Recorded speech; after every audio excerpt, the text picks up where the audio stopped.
Cricket. अगर आपने cricket नहीं खेला है तो आपको ये क्वेश्चन शायद थोड़ा डिफिकल्ट हो सकता है, क्योंकि इस क्वेश्चन में क्रिकेट से रिलेटेड ही चीजें पूछी गई हुई है।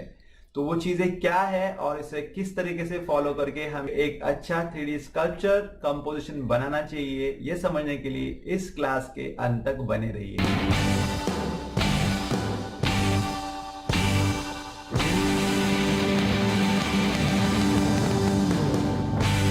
नमस्ते, आप सभी का फिर से एक बार स्वागत करता हूं आपके अपने ड्राइंग क्लास में। और आज के क्लास में हम सॉल्व करने वाले हैं नाटा में पूछा गया हुआ एक क्वेश्चन। यस, तो क्वेश्चन कुछ इस तरीके से था कि क्रिकेट खेलने के लिए जो चीजें लगती है, जैसे कि बैट, बॉल, विकेट्स और भी जो चीजें हैं, उन सभी को उनके बेसिक फॉर्म के साथ इकट्ठा लाना है और एक इंटरेस्टिंग 3D कंपोजिशन बनाना है। वो स्कल्पचर हो सकता है।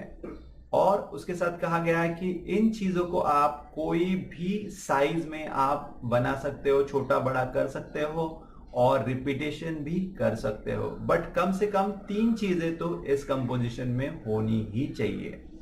तो यस दोस्तों, तो जैसे मैंने कहा था कि अगर आपने क्रिकेट नहीं खेला है तो आपको शायद ये क्वेश्चन डिफिकल्ट हो सकता है, क्योंकि ये सब चीजें अच्छी तरीके से ड्रॉ कर सकता है जिसने ये क्रिकेट खेला होगा। और यहाँ पे कहा गया है कि इस कंपोजिशन को लाइट और शेड्स के साथ भी रेंडर करना है। तो ये क्वेश्चन 25 मार्क्स के लिए पूछा गया था, तो डेफिनेटली डिटेल्स जो है वो एक्सपेक्टेड है, तो उसको बहुत अच्छी तरीके से आपको करना चाहिए। यस, यहाँ पे स्पेसिफिक टिप मैं देना चाहूंगा। जहां पे स्कल्पचर की बात आती है तो डेफिनेटली स्कल्पचर में आप काफी सारा वेरिएशन ला सकते हो। चीजें जो है एक दूसरे के अंदर इन्वॉल्व की हुई है वो भी आप दिखा सकते हो। प्रपोर्शन के साथ आप खेल सकते हो। काफी सारी चीजें रियलिस्टिक ना करते हुए थोड़ा इमेजिनरी भी आप जा सकते हो। तो यस, और ये सब चीजें करने के लिए इंपॉर्टेंट है थंबनेल। और आप हमेशा कम से कम 2 या 3 थंबनेल्स तो डेफिनेटली करने चाहिए। तो आप यहाँ पे देख सकते हो कि मैंने भी यहाँ पे 2 थंबनेल्स से ज्यादा थंबनेल्स यहाँ पे किए हुए हैं, और उसके अंदर आप डिफरेंट डिफरेंट कंपोजिशन भी देख सकते हो। तो जैसे कि पहले वाले कंपोजिशन में देख सकते हो आप यहाँ पे कि मैंने बॉल को जो है हाफ द वे दिखाया हुआ है और नीचे एक बेस रखा हुआ है, जैसे कि स्कल्पचर के लिए बेस की जरूरत होती है। और उसके ऊपर जो है 3 स्टम्प्स 3 डिफरेंट एंगल से उसके अंदर रखे गए हुए हैं। उसके वजह से एक अच्छा 3D फील जो है वो वहां पे आ रहा है। और एक हैंड ग्लव्स, उस हैंड ग्लव्स ने एक बैट को होल्ड किया हुआ है। तो ये इस तरीके से मैं कंपोजिशन को देख रहा हूँ फर्स्ट थंबनेल में। यस, और जब सेकंड थंबनेल की बात करता हूं तो यहाँ पे भी मैंने देखा है कि बॉल को जो है हाफ द वे कट किया हुआ है और उसी के अंदर जो है स्टम्प्स खड़े किए हुए हैं। दोनों के प्रपोर्शन काफी सारे डिफरेंट है और उसी को टच करते हुए एक बैट को भी खड़ा किया हुआ है। प्लस जो बेल्स है वो नीचे आप यहाँ पे साइड में देख सकते हो। तो इसके वजह से एक इंटरेस्टिंग 3 डायमेंशनल कंपोजिशन यहाँ पे बन सकता है। और ये है तीसरा थंबनेल, जहां पे काफी different out of the box जाके दिखाने की कोशिश की है। यहाँ पे कि एक बॉल है, उसके थ्रू एंड थ्रू तीनों भी स्टंप्स जो है, विकेट्स जो है वो यहाँ पे किए हुए हैं और वो अच्छे तरीके से स्टैंड हो सकते हैं इस पोजीशन में। और स्पेसिफिकली जो बैट है उसको काफी तरीके से मोल्ड किया, बिकॉज स्कल्पचर है तो स्कल्पचर में इस तरीके से मोल्ड हम कर सकते हैं। But this is can be little difficult to draw. अगर आपका ड्राइंग अंडरस्टैंडिंग अच्छा है तो आप इस तरीके से इस टाइप के थंबनेल्स के लिए या अप्रोच के लिए जा सकते हो। यस, तो यहाँ पे आप तीनों भी अगर थंबनेल देखते हो तो एक अच्छा ट्रॉफी का फील यहाँ पे आता है। और आई गेस वही एक्सपेक्टेड है, जहां पे जब उन्होंने स्कल्पचर का वर्ड यूज किया हुआ है तो एक्सपेक्टेशन मोस्ट प्रोबेबली यही होंगे। तो चलो इन्हीं थंबनेल्स को फॉलो करते हैं, हम हमारा आगे का ड्राइंग कंप्लीट करते हैं। ये दोस्तों, तो अभी यहाँ पे थर्ड थंबनेल के हिसाब से जो है हम लोग ये ड्राइंग बनाने वाले हैं। और जैसे मैंने कहा था ये थोड़ा सा आउट ऑफ द बॉक्स है, तो उसके लिए अगर ड्राइंग आपका अच्छा अंडरस्टैंडिंग है तो ये आपके लिए थोड़ा सा इजी हो सकता है। तो जैसे कि थंबनेल के यहाँ पे आप देखोगे तो यहाँ पे सेंटर पे जो है वो काफी बड़ा सा एक बॉल है सेंटर में।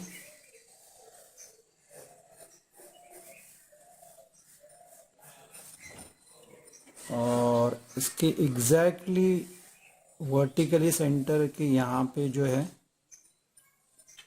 ये सेंटर हम लोग एक्सेस निकाल के लेते हैं और यहाँ पे नीचे इस जगह पे इस सर्कुलर फॉर्म में जो है जो स्टम्प्स है उसकी चीज़ें यहाँ पे आपको देखने मिलेगी। तो यहाँ पे जो स्टंप है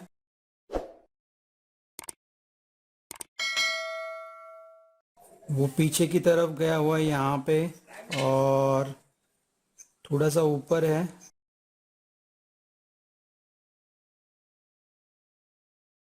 तो पर्सपेक्टिव के हिसाब से ये यहाँ पे स्टम्प का जो है वो पोर्शन यहाँ पे दिखाई दे रहा है और दूसरे जो स्टम्प्स है वो यहाँ पे उसका जो पोर्शन है वो यहाँ पे है और यहाँ से थ्रू एंड थ्रू गया हुआ है। तो अगर यहाँ पे ये चीज़ मैं यहाँ पे दिखा दूँ तो इस जगह से जो पोर्शन यहाँ पे जाएगा वो शायद यहाँ पे आप दिखा सकते हैं और यहाँ पे ये ऊपर की तरफ गया हुआ है। तो यहाँ पे उसका पोर्शन जो है यहाँ पे इस तरीके से दिखेगा। यहाँ पे ये प्लेन लेवल पे यहाँ पे हो रहा है और जो नेक्स्ट जो स्टंप है वो यहाँ पे हम लोग दिखाने वाला है।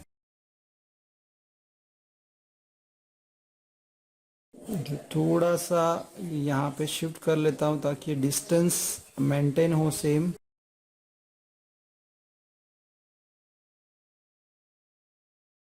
अगेन ये भी इस तरीके से आपको स्टंप दिखाई देगा और उसके हिसाब से ये लाइंस यहाँ पे हैं।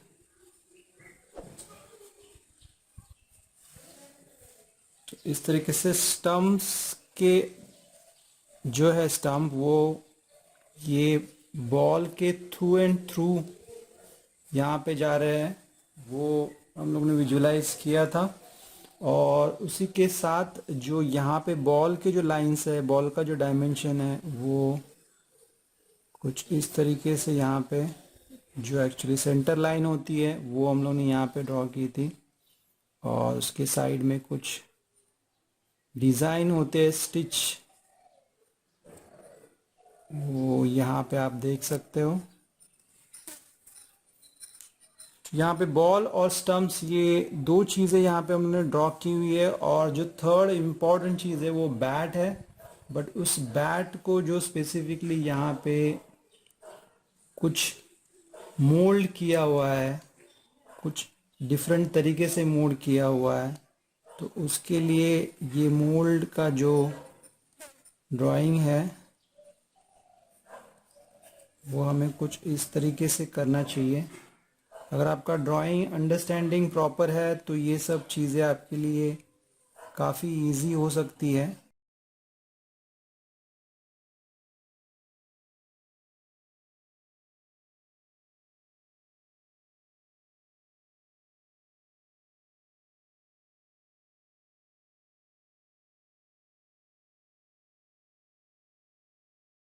तो इस तरीके से ये बैट को काफ़ी मोल्ड किया हुआ है या बैंड किया हुआ है और यहाँ पे उसका जो बैंड है वो इस तरीके से यहाँ पे आ रहा है। तो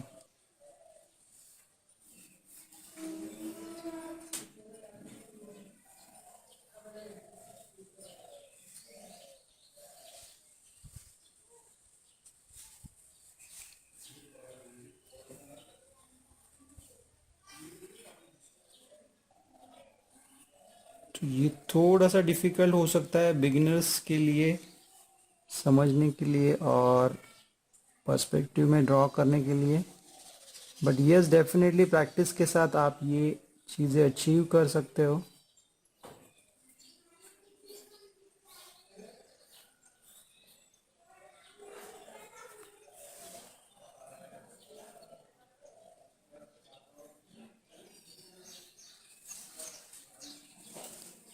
तो यस इस तरीके से इस बैट को जो है बैंड किया हुआ है अभी जो फिलहाल मैं ये पोर्शन देख रहा हूँ तो यहाँ पे मुझे थोड़ा सा पोर्शन पतला लग रहा है, तो इसको थोड़ा सा और मोटा हम कर सकते हैं।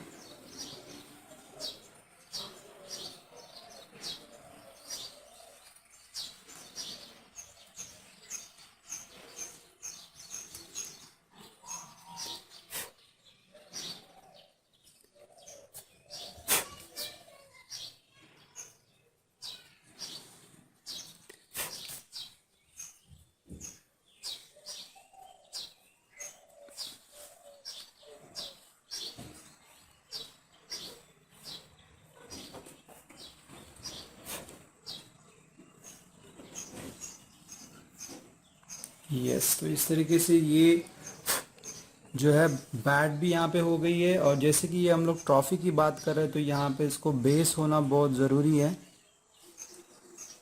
तो यहाँ पे हम उस बेस को ड्रॉ करते हैं।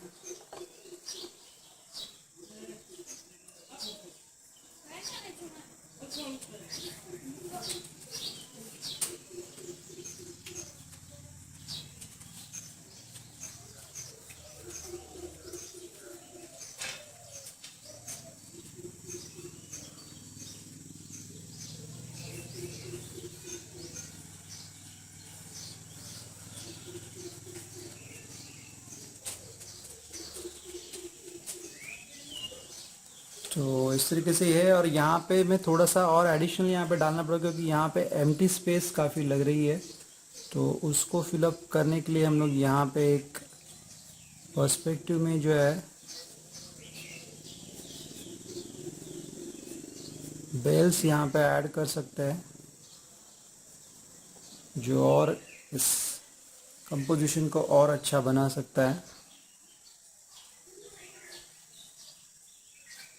तो ये दोस्तों इस तरीके से हम लोग ने जो है वो ड्राइंग कंप्लीट किया हुआ है। और अभी यहाँ पे इसके अंदर हमें शेड करने के लिए कहा गया हुआ है, तो इसको पेंसिल शेडिंग भी प्रॉपरली हम लोग कर सकते हैं, करना चाहिए। तो आपके लिए ये शेडिंग का भी पोर्शन इसमें कवर अप हो जाएगा। तो यस इसमें हम लोग लाइट सोर्स जो है उस इस डायरेक्शन से हम लोग यहाँ पे कंसीडर करते हैं, लेफ्ट टॉप की तरफ से, और फिर उसको शेडिंग करना स्टार्ट करते हैं एक एक चीज़ करके। यस यहाँ पे थंबनेल के हिसाब से हम लोग, मैं भूल गया यहाँ पे ड्रॉ करने के लिए क्योंकि बेल्स यहाँ पे ड्रॉ किए, बट एक्चुअली थंबनेल में हम लोगों ने बेल्स जो है यहाँ पे ड्रॉ किए हुए हैं। तो यहाँ पे भी ड्रॉ कर सकते हैं।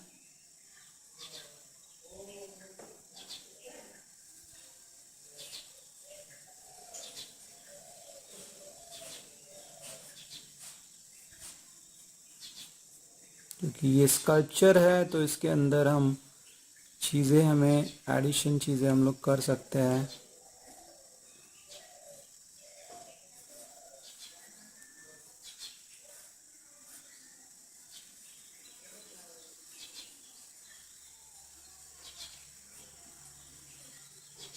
तो इस तरीके से यहाँ पे ये बेल्स हो सकते हैं। ओके, तो इसके हिसाब से हम लोग इसका शेडिंग स्टार्ट करते हैं। जैसे कि यहाँ पे लाइट सोर्स हम लोगों ने पकड़ा हुआ है, उसके हिसाब से हम यहाँ पे लाइट पोर्शन रहेगा और लाइट से होते हुए यहाँ पे डार्कर शेड्स।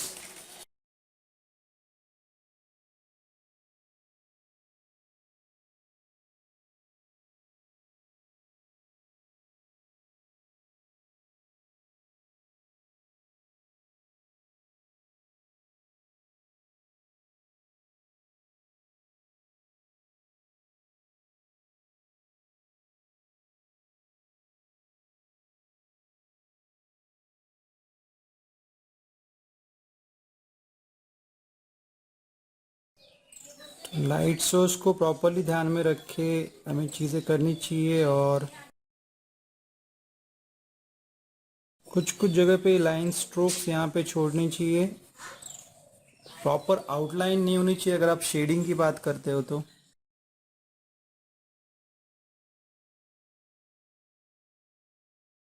तो इस तरीके से हमने स्टम्प्स कंप्लीट किए हुए हैं और अब बॉल की तरफ आता है तो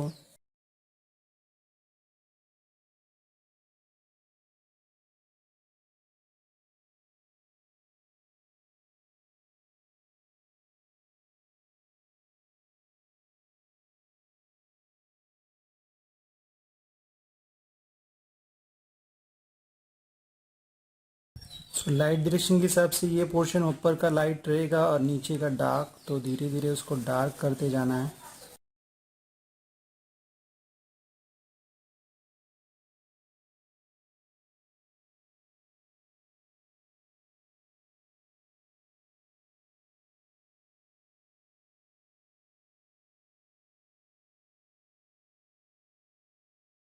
यहाँ पे मैं रिफ्लेक्शन लाइट छोड़ने की कोशिश कर रहा हूँ यहाँ पर, प्लस ये स्टम्प्स की शैडो जो है इसके ऊपर यहाँ पे गिरेगी और ये बैट को भी जो है एज ए सिलेंडर जैसे इसको ट्रीट करना है। बट यस डेफिनेटली यहाँ पे ये डार्क पोर्शन हो सकता है।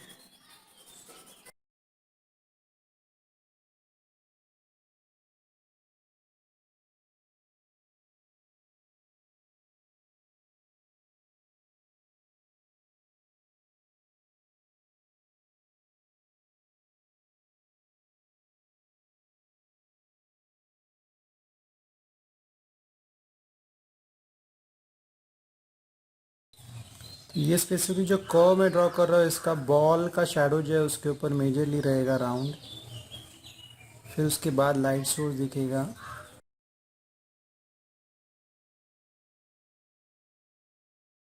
और उसके बाद जो बचा है ये बेल्स, इसको भी लाइट सोर्स के हिसाब से, और ये पूरे के पूरे बॉल की और इसकी शैडोज़ यहाँ पे नीचे हो सकती है बड़ी सी यहाँ पे, तो उसके लिए भी हम लोग शेड करते हैं,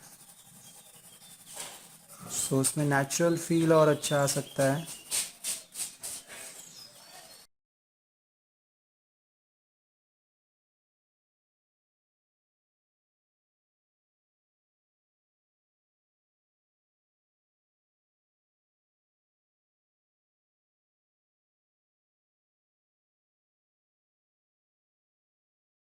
और जो फाइनली है वो ये जो प्लेटफॉर्म बनाया हुआ है उसको भी हमें शेड करना चाहिए।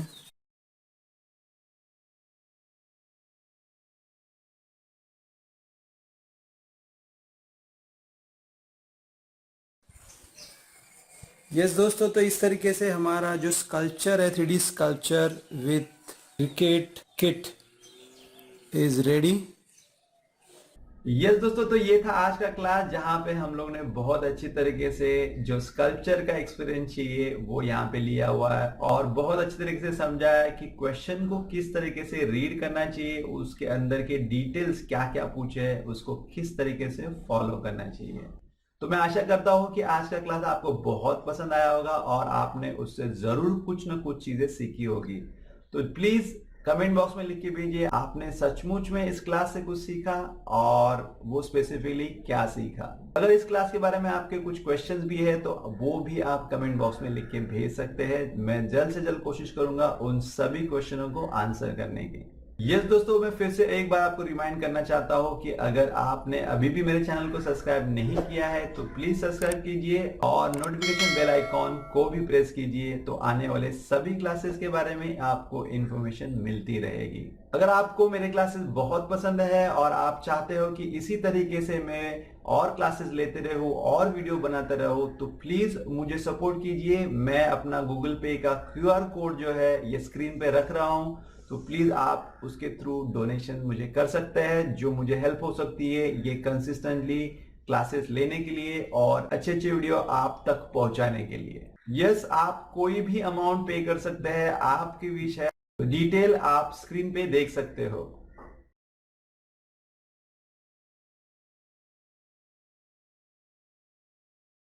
यस दोस्तों, इतना ही आज के क्लास में। मिलते हैं नेक्स्ट क्लास में कुछ नए क्वेश्चन के साथ और उसके कुछ नए सॉल्यूशंस के साथ। तब तक आप ड्राइंग करते रहिए, प्रैक्टिस करते रहिए, स्केचिंग करते रहिए, डेफिनेटली मेरे वीडियोस देखते रहिए और उनको शेयर लाइक करते रहिए। तो मिलते हैं नेक्स्ट क्लास में, तब तक के लिए bye bye, see you, thank you and जय हिंद।